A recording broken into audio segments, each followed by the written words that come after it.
Constantine was in a garden outside the Palace of Nicea when he finally, for the first time, recognized his own need for God. This is how it happened. Walking alone with Arius, the leader of the Arian movement, through the garden, Constantine asks him, "Arius, who is Jesus Christ?" Arius, a tall man wearing a black silk toga, responds with charismatic energy. Jesus Christ is the first and greatest creation of God. Christ illuminated the way for man to remove our veil of ignorance. We have been trapped in this counterfeit material world by the evil demagogue. The way to ascend is to see through the deception of our own flesh.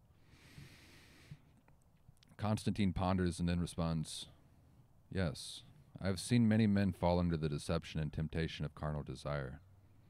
A man who can conquer himself can conquer the world. What do you believe is the divine nature that man has forgotten, Arius?" "Well, first, Constantine, man must not seek to conquer this world. That is yet another deceptive temptation. We are not of this world. Our mind is matter, and all matter is ruled by the deceiver. It is our very minds that seek to keep us in a maze. Our divine nature is the eternal spirit. We are all separate parts of one divine spirit that is eternal and can never be destroyed." Constantine went on inquiring Arius for quite some time. He found the views of Arius very appealing. Arius's ideas seemed to Constantine more empowering the more that he spoke about them. Now, Constantine will prepare to have a similar conversation with Arius's opposition, Athanasius. The temperature is rising in the Roman Empire as we are beginning to transition to summer. Constantine has spent the past 20 years raining down terror on the emperors who'd been acting as puppets of the imperial cult. Now that he has consolidated power and the brutality of the cult is no longer demanding obedience, the Roman Empire is escalating into disunity. There are over 1,000 Christian priests, bishops, deacons, and teachers who are in attendance at Nicaea. The core of the disagreement is the question, who is Jesus Christ? The primary fracture exists between those preaching homoousianism and those preaching Arianism. Constantine isn't concerned with the details of what is agreed upon, only that an agreement is reached. In order to understand the core of the month-long debate between the differing factions, Constantine is meeting privately with leaders to better understand their positions. Constantine has now brought Bishop Athanasius into the garden. He asks him the same first question, to which Athanasius responds, "Jesus Christ is the Son of God. He was begotten, not made. He is the eternal Word through which the world was created. For our sins he came down from heaven, was crucified under Pontius Pilate, and rose again on the third day. He ascended up to heaven and will come again to judge both the living and the dead." Constantine, not seeing much of a difference between this response and the one of Arius, asks, "Athanasius, why do you believe the teachings of Arius are heretical?" "Constantine, I must first ask you, what is the sin that brought about the fall for both Lucifer and humanity?" "It was pride." Athanasius responds, "Yes, Lucifer, in his free will granted to him and all of us by God, decided worshiping God was limiting his own power. That wasn't a just rebellion against a tyrannous government. Principalities of earth corrode and over time become corrupt, but God is only good. In his denial of God, Lucifer was distancing himself from love, virtue, and everything that is good. He convinced other angels to fall with him.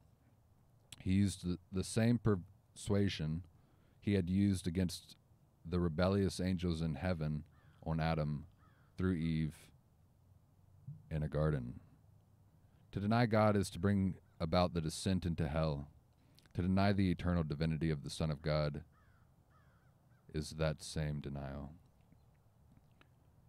But Athanasius Arius did say Christ was divine.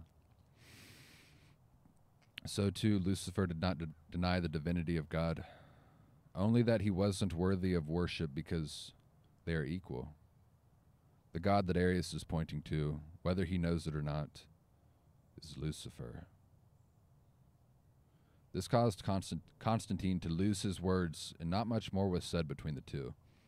Instead, Constantine decided he would listen to the month of debate to see how the two sides played out. As the conversations and argument became manifest, many noticed Constantine was mostly silent. After the conversations in the garden, he now saw what once seemed to be a small theological detail as the most crucial moment in the future of the empire he had worked so hard to unify. As the month came to an end, he decided to meet in the garden once again, this time with his mentor, Eusebius. Eusebius, if I put my support behind a creed brought forth by the Homoousians, I worry that I will be putting this great empire in a prison. I believe our adversary aims to keep humanity down, never realizing our true self or the proper relationship with God. The ethos of the Homoousians puts the Roman citizens in a posture of submission to God. I'm not certain God seeks submission from his creation. On the other hand, the Arian creed puts humanity in a position of empowerment and recognition of our own divinity. I worry, however, that the divinity we will recognize is not divinity at all. I see this great empire falling into a place that is indistinguishable from hell. Eusebius takes a moment to consider these concerns of Constantine and then says, "In the heat of these arguments, I pray to God. When I pray to God, he reminds me to love both my neighbor and my enemy. If I treat both my neighbor and enemy with love, I truly have no enemy. And for my love of the Arians, I am called an Arian sympathizer. Yet I myself am praying to God. I am not praying to myself. I am not receiving wisdom from myself. I have no wish except that I never become distanced from Christ. I am not Christ. I cannot be Christ as I have come to know myself. For this humility I am called Homoousian. I, however, am only a man. I am nothing without God. I pray that I will never forget my need for him. So, Constantine, the Roman Empire will fall as all other civilizations have fallen. There is something more crucial at stake: your eternal soul. You must not come to me for answers, or to any man. Go to God. Go to God. Go to God." With that, Constantine the Great went to a secluded place in the garden and trembled before God. He sought not to pray for practical answers of what he should do, but for his own forgiveness.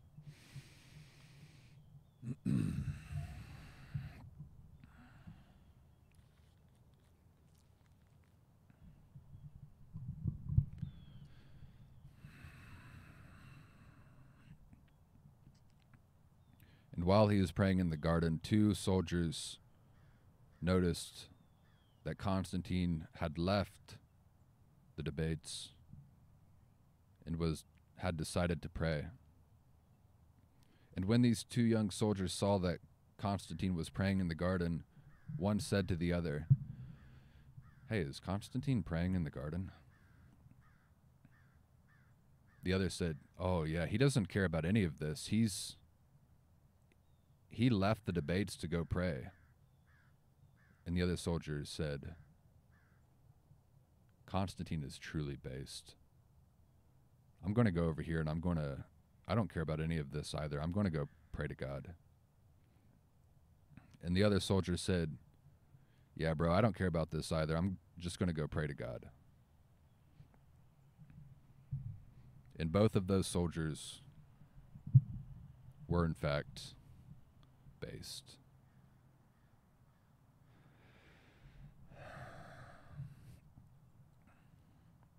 It's fiction.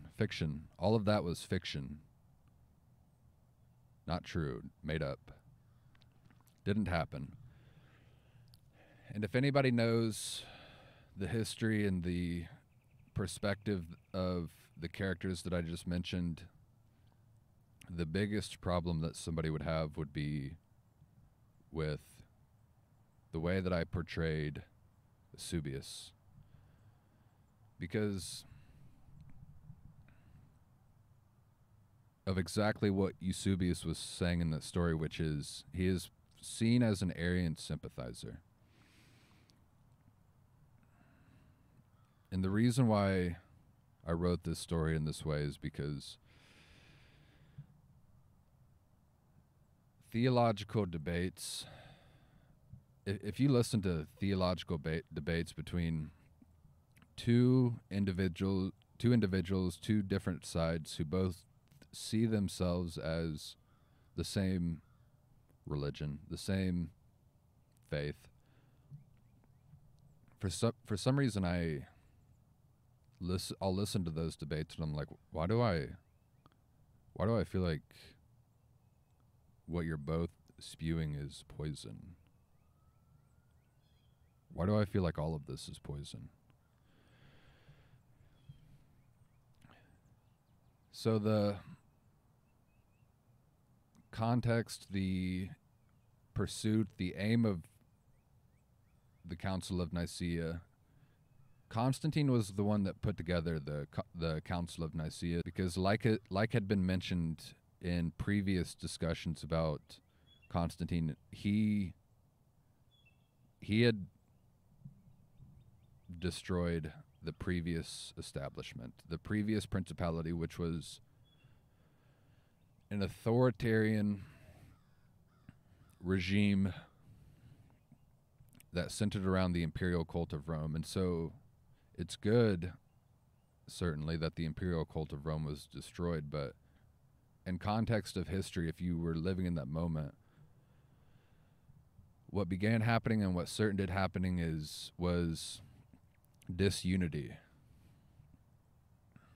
There was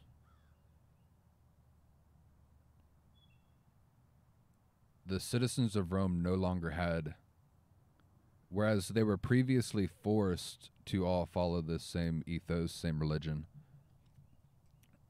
Now that what existed prior didn't exist, and there is a growing, rapidly, exponentially growing conversion into Christianity.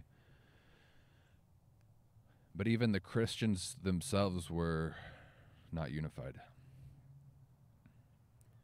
And the head of the disunification, or the front lines of the disunification, the front lines of this spiritual battle, was Arianism and something that necessarily didn't have a name, and I'm calling it homoousianism because that's the word that came about after the council.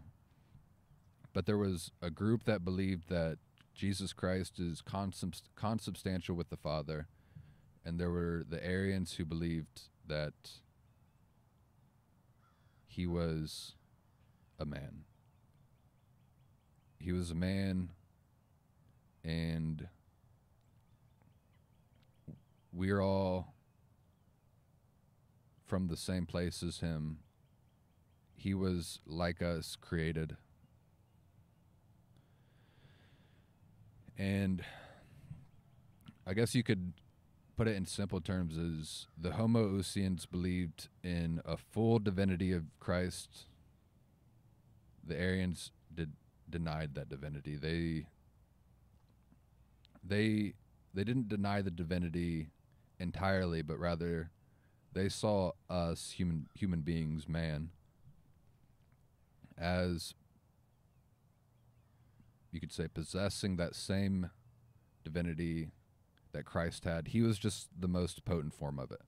So that is the two battles happening right now between the Christians, primarily Arianism and what came to be known as homoousianism.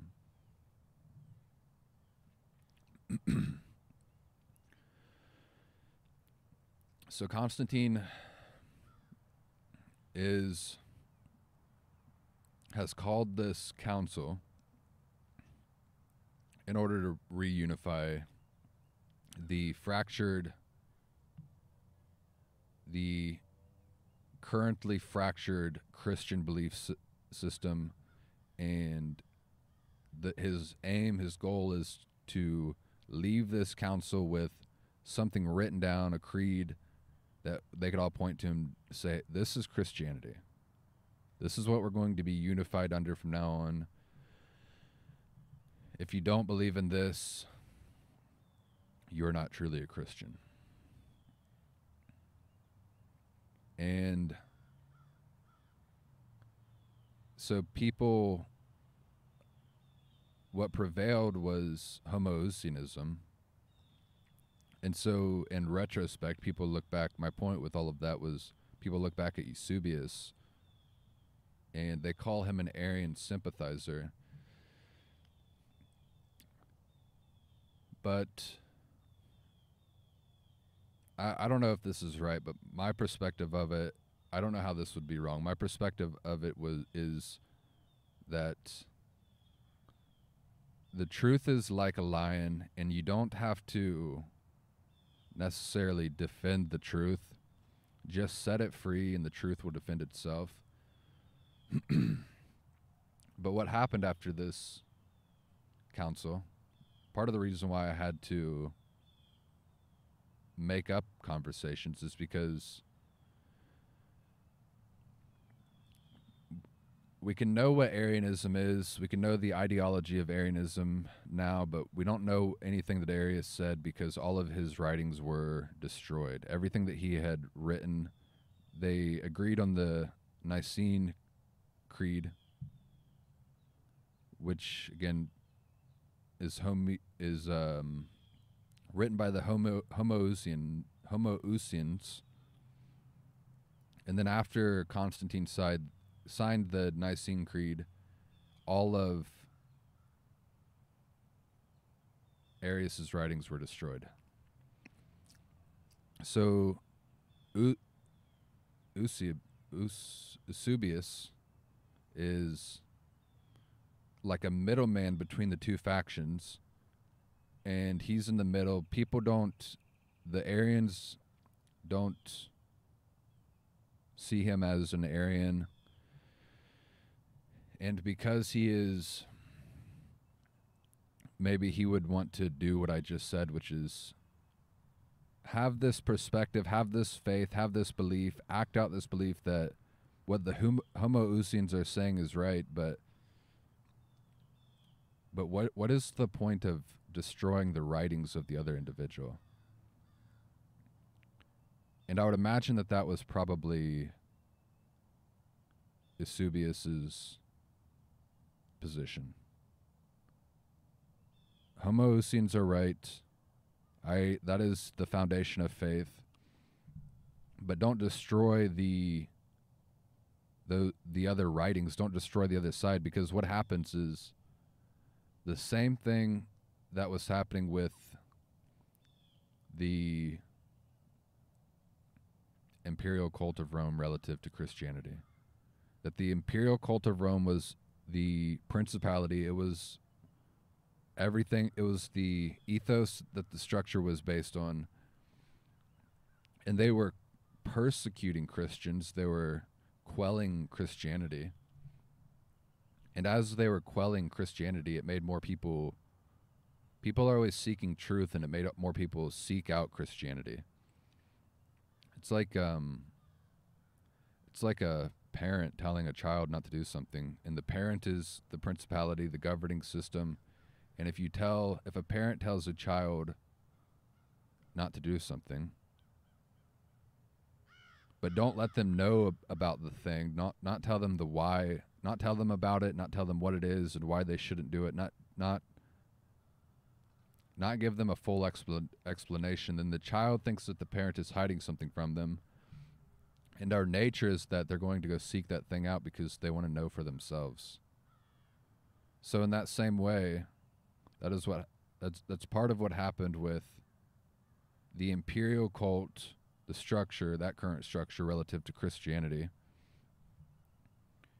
And in a sense, that's what's happening today with New Age spiritualism, New Age religion, which is Arianism. That you hide that kind of stuff from people, and they're like, oh, there must be a reason that they're hiding it from me. But those people that are hiding it from me aren't perfect, so let me go seek out this new thing. And they rebel against the structure, and then because, again, you're belittling the citizens. You're belittling the religious structures, belittling the people who they don't let know the full picture. At this time in Rome, it basically becomes a Christian empire. So again, they destroyed all of his writings. So when you destroy all of the writings, it doesn't extinguish the fire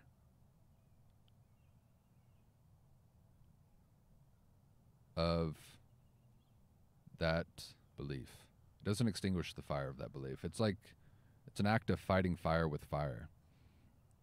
There's still a little flame, and by the fact that you're hiding it, it's certainly going to inevitably come back because people don't understand it. Human natures that we seek to understand.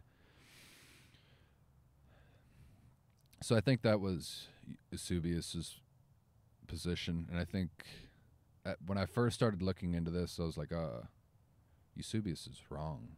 This sympathizer, he's going in the wrong direction. He is not.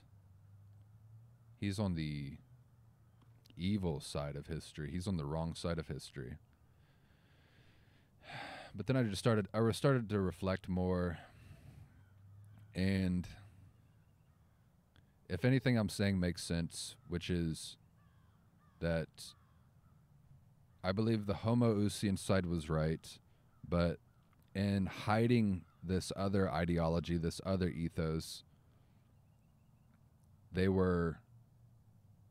had maybe what you would call, in theory, the right theology, but they weren't actually acting out the right theology of love thy neighbor, because I don't think you love, if your neighbor has this belief that you see as fake, you don't come in with an arrogant posture, a prideful posture, which again is the problem with modern theological debates. That's why I walk away from them, listen to them, and I feel like I've just been given poison. You don't tell them that what they believe is wrong. You seek to understand where they are coming from.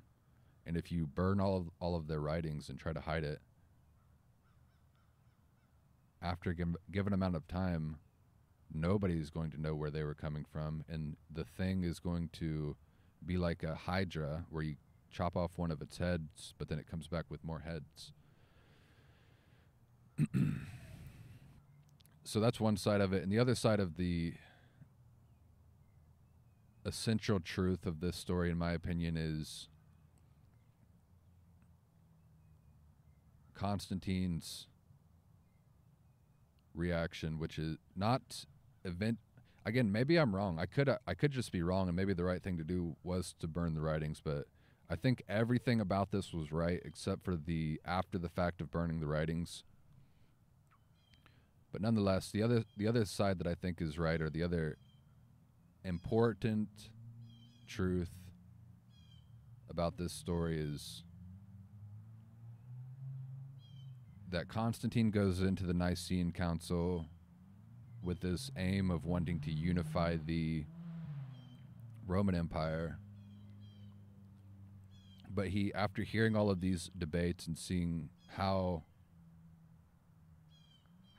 potentially deceptive the world is, how you can just one small difference of belief and you could be, it's like a ship traveling and it's going to a certain destination, which is God, but if it just goes if it's traveling in one little point in the wrong direction, after on a long enough time frame, it'll be in no man's land. It'll be in absolute chaos. It'll be so far from the direction that it truly wanted to go that it'll be at the place that is opposite of God. So Constantine hears all of these arguments. He realizes his own humility, that he doesn't even know anything about anything. And rather than, yeah, it's good, let's listen to these debates, we have to open our hearts to both sides so that we can find truth. But at the end of the day, go to God. Pray to God. Pray to God for clarity. Pray to God for a wise and discerning heart. And after,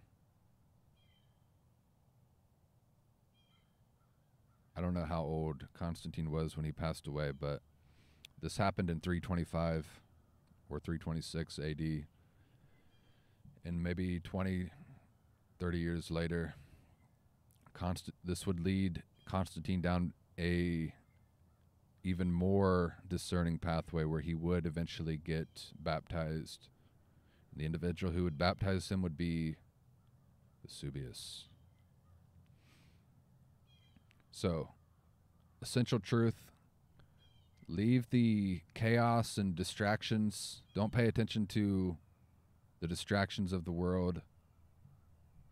The most important thing that you can do is go to God.